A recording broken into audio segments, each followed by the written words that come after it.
मैं Napoleon Hill हूँ। यदि आप मुझे ये 10 मिनट पूरे होश और बिना किसी भटकाव के दे सकते हैं तो मैं वादा करता हूँ कि मैं आपके दिमाग के उस जंग लगे ताले को खोल दूंगा जिसे आपने सालों से बंद रखा है। आज आईने में खुद से आंखें मिलाइए। क्या आपको वहाँ एक विजेता दिख रहा है या फिर एक ऐसा इंसान जिसने बहानेबाजी की चादर ओढ़कर अपने सपनों की लाश को दफना दिया है? जहाँ एक ही सवाल आपके अंतर्मन को चीरता रहता है, वह सवाल है, मैं शुरुआत तो कर लेता हूँ, फिर रुक क्यों जाता हूँ? आप अकेले नहीं हैं। इस ग्रह के 97% लोग इसी कुएं में अपनी पूरी जिंदगी गुजार देते हैं। उनकी सुबह उम्मीद से शुरू होती है, दोपहर बहानेबाजी में बीतती है और रात गहरे अफसोस की चादर ओढ़कर खत्म हो जाती है। उनकी पूरी हस्ती, उनके सारे सपने और उनकी सारी प्रतिभा सिर्फ 3 शब्दों के नीचे दफन हो गई है। कल से शुरू करूंगा, लेकिन आज मैं यहाँ आपसे उन 3% विरल लोगों के बारे में बात करने आया हूँ जो इस भीड़ का हिस्सा नहीं है। ये वे लोग हैं जो तूफानों के बीच भी शांत खड़े रहते हैं। ये वे लोग हैं जिनके पास कोई गुप्त मंत्र नहीं है, कोई जादुई चिराग नहीं है। उनके पास बस एक पत्थर जैसा कठोर नियम है। आज एनएच माइंडसेट के इस विशेष सत्र में मैं आपको उसी नियम की गहराई में ले जाऊंगा। हम नेपोलियन हिल के सिद्धांतों की राख से उस चिंगारी को निकालेंगे जो आपकी नियति बदल देगी। क्या आप अपने कंफर्ट जोन की जंजीरों को तोड़ने के लिए तैयार हैं? यदि हाँ, तो ये यात्रा आपके लिए है। आइए पहले उस राक्षस को समझें जिसने आपके सपनों को बंधक बना रखा है। समस्या ये नहीं है कि आप में टैलेंट की कमी है, समस्या ये है कि आप खोखला जोश के नशे के आदी हो गए हैं। जब आप कोई नया विचार सुनते हैं, कोई मोटिवेशनल वीडियो देखते हैं, तो आपके दिमाग में डोपामाइन की एक लहर दौड़ती है। आपको लगता है कि आप रातों रात दुनिया बदल देंगे। लेकिन तीसरे दिन जब वह नशा उतरता है, जब शरीर में दर्द होता है, जब दिमाग बहाने ढूंढता है, तब सामने आता है वह लंबा, नीरस और धुंधला रास्ता।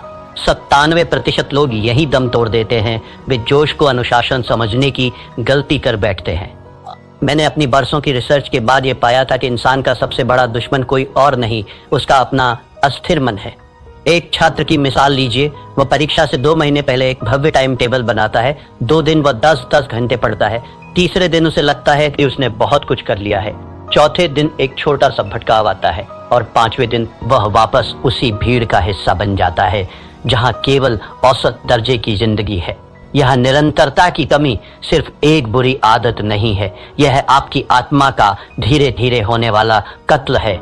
हर बार जब आप खुद से किया हुआ वादा तोड़ते हैं, आप अपने आत्मविश्वास की एक ईंट गिरा देते हैं। एक समय ऐसा आता है जब आप खुद पर विश्वास करना ही बंद कर देते हैं। अब जरा अपनी नजर घुमाइए और उन 3% लोगों को देखिए। क्या वे हमसे अलग मिट्टी के बने हैं? क्या एलन मस्क या बिल गेट्स के पास 24 घंटे से ज्यादा का समय है? बिल्कुल नहीं। उनके पास बस एक चीज है, बोरियत को गले लगाने की ताकत।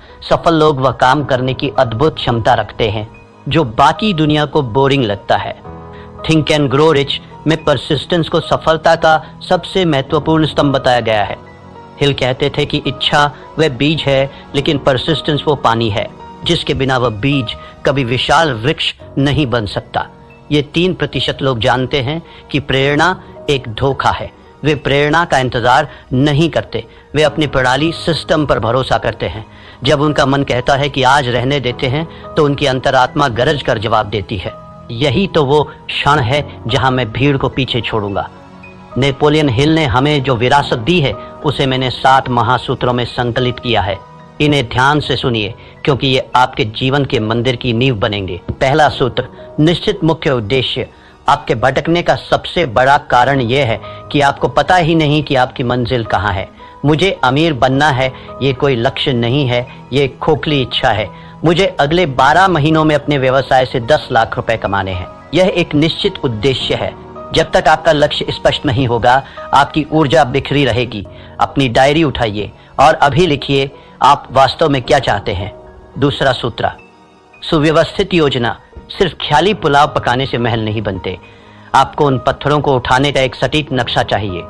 अपने बड़े लक्ष्य को इतने छोटे छोटे टुकड़ों में बांट दीजिए कि उसे पूरा ना करना असंभव हो जाए।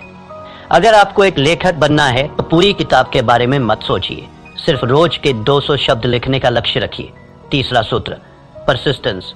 दृढ़ता चरित्र का वह हिस्सा है जैसे लोहे के लिए कार्बन। इसके बिना आप एक कमजोर धातु की तरह हैं जो दबाव पड़ते ही टूट जाएगी। जब असफलता आपके दरवाजे पर दस्तक दे तो उसे हार मत समझिए, उसे एक कठिन गुरु मानिए जो आपको अगले स्तर के लिए तैयार कर रहा है। चौथा सूत्र, the mastermind group Napoleon Hill का मानना था कि जब दो या दो से अधिक दिमाग एक साझा उद्देश्य के लिए मिलते हैं तो एक तीसरी अदृश्य शक्ति जन्म लेती है। अकेले चलना महानता की निशानी नहीं है। ऐसे लोगों के साथ जुड़िए जो आपसे बेहतर हों, जो आपको ऊपर खींच सके। पांचवा सूत्र, सबकॉन्शियस माइंड की शक्ति। आपका दिमाग एक उपजाऊ जमीन की तरह है। यदि आप इसमें सफलता और निरंतरता के बीज नहीं बोएंगे तो जंगली घास अपने आप उगाएगी। रोज सोने से पहले अपने लक्ष्य को दोहराइए, उसे महसूस कीजिए जैसे वह सच हो चुका हो। छठा सूत्र, क्विक डिसीजन मेकिंग। सफल लोग निर्णय जल्दी लेते हैं और उन्हें बदलते बहुत धीरे हैं, जबकि असफल लोग निर्णय लेने में हफ्तों लगा देते हैं और उन्हें बदलने में चंद सेकंड। टाल मटोल आपके समय का चोर है, इसे अभी मार दीजिए। सातवां सूत्र, एक्शन ओवर थिंकिंग। अत्यधिक ओवर थिंकिंग लकवे की तरह है, ये आपकी गति रोक देता है। इसका एक ही इलाज है, कार्य जैसे ही आप पहला कदम उठाते हैं आपका आधा डर अपने आप मर जाता है। एक पौराणिक कथा है।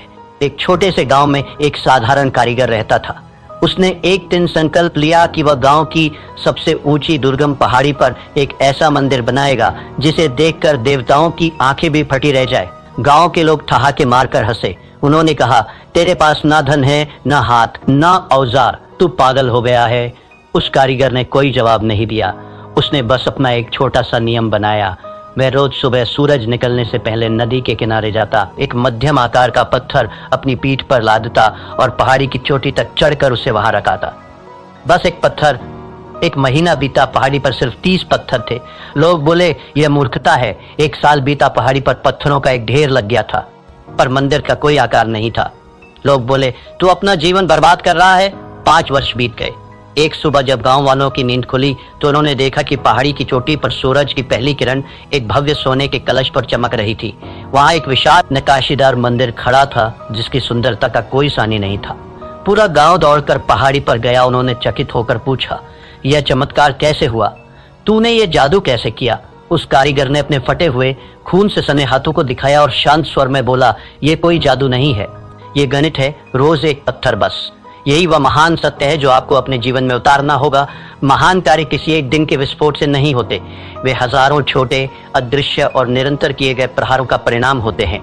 क्या आप अपना एक पत्थर रोज उठाने के लिए तैयार हैं मेरे मित्र? एक बात हमेशा याद रखना, समय आपके विरुद्ध साजिश रच रहा है। हर गुजरता हुआ दिन, हर टाला हुआ काम आपकी आत्मा का एक हिस्सा नोच कर ले जा रहा है। 97% लोग मृत्युशैया पर एक ही विचार लेकर मरते हैं, काश मैंने वह कोशिश जारी रखी होती। क्या आप अपने जीवन की अंतिम सांस इस काश के बोझ के साथ लेना चाहेंगे? यह अफसोस दुनिया के किसी भी शारीरिक दर्द से कहीं ज्यादा गहरा और कड़वा होता है। अनुशासन का वजन ग्रामों में होता है, लेकिन अफसोस का वजन टनों में होता है। चुनाव आपका है। नेपोलियन हिल ने अपनी एक और किताब में लिखा था कि अवसर अक्सर दुर्भाग्य या अस्थायी विफलता के वेश में आता है।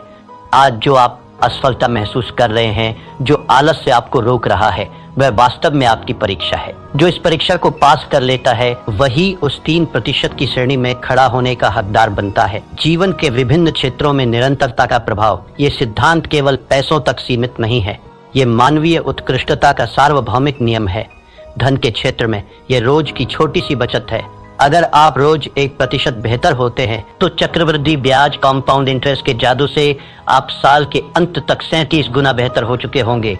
यह गणित का चमत्कार नहीं, निरंतरता का चमत्कार है। स्वास्थ्य के क्षेत्र में यह रोज की 10 मिनट की सैर है।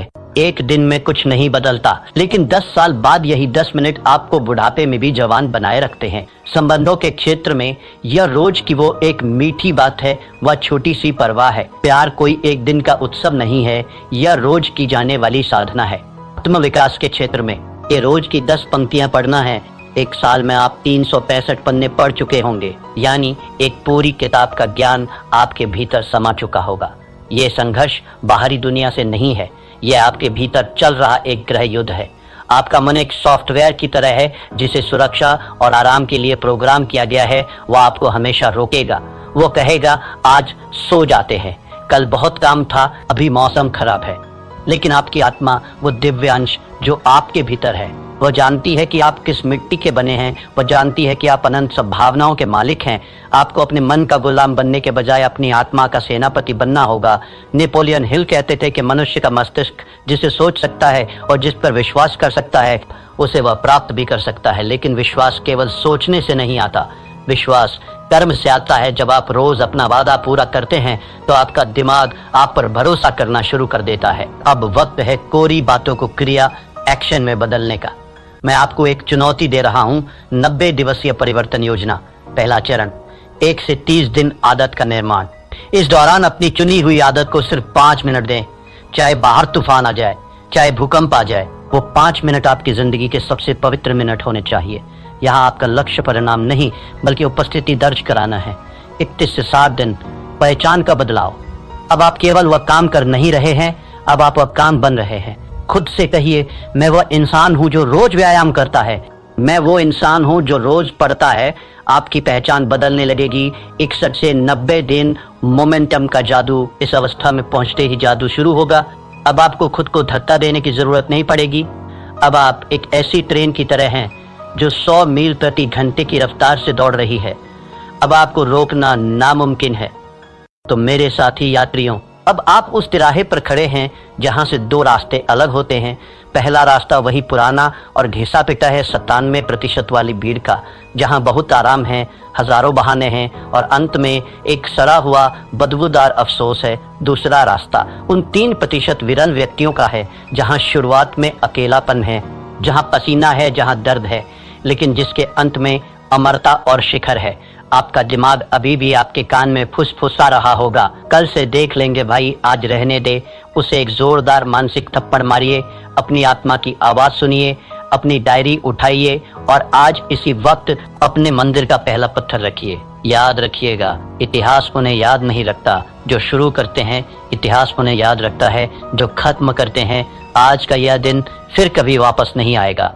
यह सूरज कल फिर उगेगा, लेकिन क्या आप वही पुराने इंसान होंगे या एक नया व्यक्तित्व? अगर आप उस 3% के क्लब में शामिल होने का अटूट फैसला कर चुके हैं तो कमेंट सेक्शन में अपनी आज की तारीख लिखिए और पूरे गर्व के साथ टाइप कीजिए, आई एम रेडी। ये आपका खुद से किया हुआ पहला सार्वजनिक वादा होगा। उठिए, अपने भविष्य की नींव रखिए और याद रखिए, यहाँ हम सिर्फ बातें नहीं करते, हम मानसिकता बदलते हैं। मेरे पास जो 10 मिनट आपने गिरवी रखे थे उनका समय अब पूरा हो रहा है। मैंने आपको वह चाबी सौंप दी है जिसे ढूंढने में लोगों की पूरी जिंदगी बीत जाती है, लेकिन याद रखना, चाबी सिर्फ रास्ता दिखाती है, दरवाजा आपको अपने कंधों से तोड़ना होगा।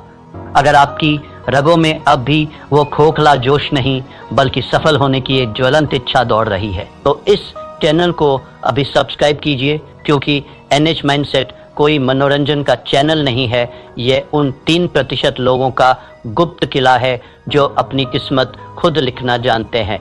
खड़े हो जाइए और अपना पहला पत्थर उठाइए। समय बीत रहा है। धन्यवाद।